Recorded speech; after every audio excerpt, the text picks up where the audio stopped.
Hopeless होकर बैठना, hopeless हो जाओगे तो हेल्पलेस हो ही जाओगे। हर समय हमारी तो किस्मत ठीक नहीं। एक बात और आपको निवेदन करना चाहता हूं, आप सुबह सुबह सब जितने भी टीवी वगैरह के चैनल चल रहे होते हैं उसमें भविष्य देखने में बैठ जाते हैं आप लोग। बड़ा मजा तब आता है जब आप 5-4 जगह देख लो एक बार अपनी राशि के हिसाब से। एक कहेगा आज का दिन इतना खराब है, बस रोगे पीटोगे सारा दिन। दूसरा कहेगा आज मिश्रित फल देने वाला है। तीसरा कहेगा आज का दिन बहुत अच्छा है। 3 का सुनने के बाद आपको क्या समझ में आता है? अपना तो जो खराब वाला है शायद वही होगा, क्योंकि अपने साथ तो अच्छा कभी हुआ नहीं। मन में एक बार आपने कुछ बुरा बैठा लिया तो बुरा सोचते सोचते सोचते सोचते आपके अंदर का जो चुंबक है, आपके अंदर का जो मैग्नेट बना हुआ है, वो उसी चीज को खींचकर सामने ले आएगा जो आप रात दिन सोच रहे हैं। नहीं, मेरा वक्त ठीक नहीं चल रहा। इसलिए आप ये देखना बंद कर दीजिए। अगर देखना है तो भगवान के दर्शन करो और उसकी कृपा पर भरोसा करो। ये आपकी किस्मत कोई और बनाने वाला नहीं। भगवान कह रहे हैं ना, तुम्हारा उद्धार तुम ही करोगे, कोई और करने वाला नहीं है। ज्योतिष शास्त्र हमारे देश का एक बहुत प्यारा शास्त्र है, जो सही लोगों के हाथ में है तो ये कल्याण करता है, और जो गलत लोग आपको डराकर राहु केतु दिखा के आपके अंदर ऐसी भावना पैदा कर देते हैं कि अब तो वक्त अच्छा चलने वाला है। और फिर वही बात है, महाराज देखना जरा किस्मत में क्या है। बच्चा 2.5 साल की ढैया है, इतना समय तो दुख का है। महाराज उसके बाद ठीक हो जाएगा। बोले नहीं, उसके बाद बर्दाश्त करने की आदत पड़ जाएगी, रहेगा तो ऐसा ही, सहने की आदत पड़ जाएगी। तो मतलब यही है कि भाई आप अगर ये सब चीजें दिमाग में रखोगे तो आप अपनी तरफ दुख को खींच लाओगे। ना आत्मानम अवसादयेत, अपने आप को अवसादग्रस्त मत बनाओ। ज्यादा अगर यही सब सोचते रहोगे ना, वो पंक्तियां है ना, मत यकीन कर हाथों की लकीरों पर, मत यकीन कर हाथों की लकीरों पर, किस्मत उनकी भी होती है जिनके हाथ नहीं होते। और मैं तो एक बात कहा करता हूं कि ये जो आपके हाथ है ना, इसमें जो लकीरें हैं वो भाग्य है, और उससे आगे हैं आपकी उंगलियां। मतलब किस्मत बाद में है, कर्म पहले है। अगर कर्म करोगे तो किस्मत तो बन ही जाएगी। तो किस्मत अगर कुछ भी कहे, और कर्म करने वाले और प्रार्थना करने वाले, पुरुषार्थ और प्रार्थना करने वाले आप बन जाओ तो किस्मत को भी बदलना पड़ता है। इसलिए कभी भी अपने आप को बहुत निराश मत कीजिए। थोड़ी देर के लिए निराशा तो देखिए आएगी, क्योंकि आप इंसान हो, ना लोहा ना पत्थर। निराशा तो आएगी, दुख भी आएगा, परेशानी भी आएगी, उदास भी होगे, रोना भी आएगा, गुस्सा भी आएगा, ये सब तो आएगा। टिकने मत देना, इस जहर को अपने अंदर फैलने मत देना। आए तुरंत बुलाओ और आगे बढ़ो, खुद को झटका दो और आगे बढ़ो। भगवान पर भरोसा, उसका नाम जिह्वा पर ले आओ और सोचो कि जब मेरे सिर पर प्रभु की कृपा है तो मुझे किस चीज का डर। और एक चीज और याद रखना कि आप जो अपना गुरु मंत्र सिद्ध कर लेते हो, इस बार जब हम लोग गुरु पूर्णिमा का अवसर था तो उससे 2-3 महीने पहले मुझे एक दिन सुबह साधना करते करते ये समझ आया कि गुरु मंत्र सिद्धि साधना पर बल देना चाहिए, उसे सिखाना चाहिए। नहीं तो मंत्र जपते जपते भी लोग वहां रुके रह जाते हैं। तो इस बार जब पूर्णिमा का अवसर आया तो मैंने वो साधना कराई। बहुत सारे पत्र आते हैं, उनमें से 4-5 पत्र ऐसे थे जो बहुत अच्छे लगे, जिनमें से एक व्यक्ति ये लिखता है कि अब ये महसूस होता है कि कोई शक्ति हर पल साथ चल रही है, कि जिंदगी में वो घटना घटी जब मुझे लगा कि आज मैं अपने आप का अंत कर लूंगा, क्योंकि कोई सहारा नहीं था। उससे पहले मन में आया कि मरने चला गया था, तो वहां जाके समझ में आया कि मरा तो कभी जा सकता है, पहले थोड़ी देर सोच लें। कहता है कि मैंने आंखें बंद करके सोचा कि अगर मरना ही है तो गति तो ठीक हो जाए, मंत्र जाप कर लें। तो मंत्र जाप करने बैठ गया। महसूस हुआ कि जैसे सिर पर कोई हाथ आया और वो ये कहता है कि घबरा मत, तेरा सूरज निकलने वाला है, इस अंधेरे से घबरा मत। वो आवाज आई, मैं वापस घर आ गया, किसी को बताया कुछ नहीं। बिजनेस में बहुत ज्यादा गड़बड़ चल रही थी। घर में आया तो एक ईमेल आया हुआ था कि बिजनेस के बारे में हम आपसे बात करना चाहते हैं, आप आकर मिलिए। तो ये गए वहां पर मिलने के लिए। उन्होंने कहा, क्या आप हमारे लिए ये सामान इतना इतना बना सकते हैं अपनी फैक्ट्री में? इन्होंने कहा, बिल्कुल बना सकते हैं। अब ये कहने वाले थे कि बना तो सकते हैं, लेकिन पहले आप एडवांस में पैसा दीजिए तब बनाएंगे। लेकिन ये धैर्य के साथ बैठा रहा। इसने कहा, हाँ जी बना सकते हैं। उन्होंने कहा, लेकिन हमारी एक शर्त है, हम आपसे 40% का शेयर लेकर आपके साथ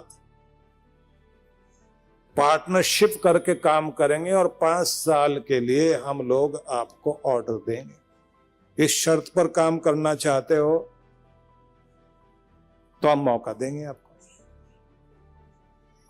अब इसके मन में तो गुदगुदी बहुत उठ रही, लेकिन मंत्र सिद्धि में सिखाया जाता है ना कि किसी भी चीज में उतावले मत होना, धैर्य के साथ आप हर स्थिति का सुख हो या दुख हो सामना करना और शांति से उत्तर देना। तो इस शांति से बैठा रहा। वो बोलते रहे, आप सोच क्या रहे हैं? तो इन्होंने कहा, पैसे की भी तो बात है ना।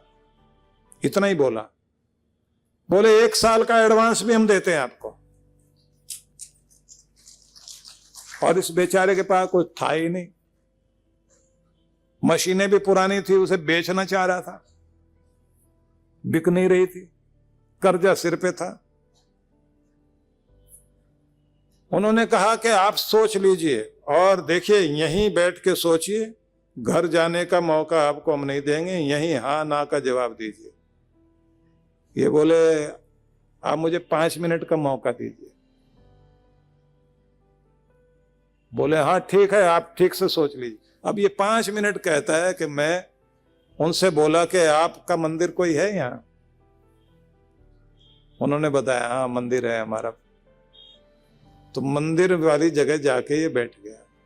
अब वहां बैठ के सोच नहीं रहा, थैंक्स कर रहा है भगवान को।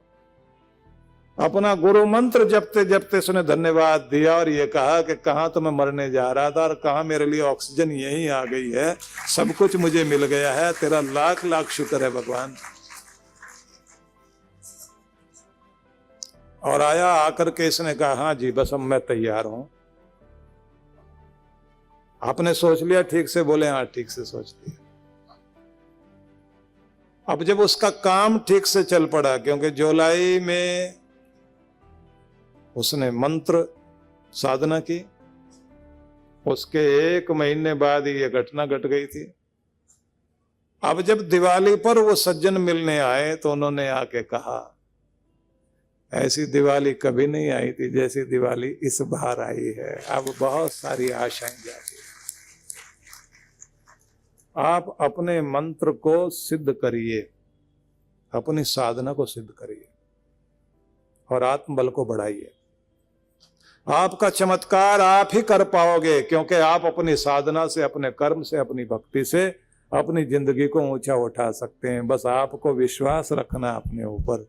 विश्वास कमजोर पड़ जाएगा तो गड़बड़ वहीं से शुरू हो जाती है। और ध्यान रखिए, हर समय धन्यवाद और मुस्कुराहट चेहरे पर रखो। कहते हैं ना कि रोने से तो आंसू भी पराये हो जाते हैं और मुस्कुराने से तो पराये भी अपने हो जाते हैं। तो हंसते मुस्कुराते धन्यवाद देते हुए चलोगे ना, उस मालिक की, परमात्मा की कृपा और जुड़ेगी आपके साथ। थैंक्स करो सुबह शाम भगवान का, और अपने मंदिर में बैठकर प्यार से देखिए। वहां घड़ी देख के नहीं बैठना मंदिर में। प्यार प्रकट करने जा रहे हो ना, घड़ी देख के नहीं। प्रेम प्यार की दो बातें कहनी है तो जल्दी जल्दी घड़ी देख के बोल लेते हैं। अपने बच्चे को प्यार करोगे, आप कहोगे बेटा घड़ी देख के तुझे मैं प्यार कर रहा हूं 2 मिनट में, बच्चा उछल के भाग जाएगा, बैठेगा ही नहीं ऐसी गोद में।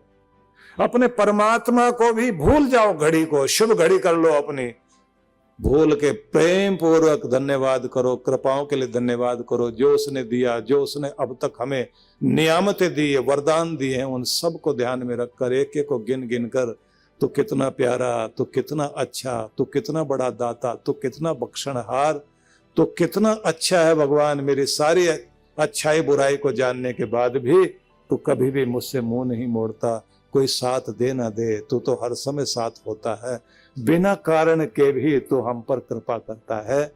हे मेरे प्यारे प्रभु, तेरा लाख लाख शुक्र है। ऐसा कहकर धन्यवाद कीजिए तो कृपा ही कृपा होगी।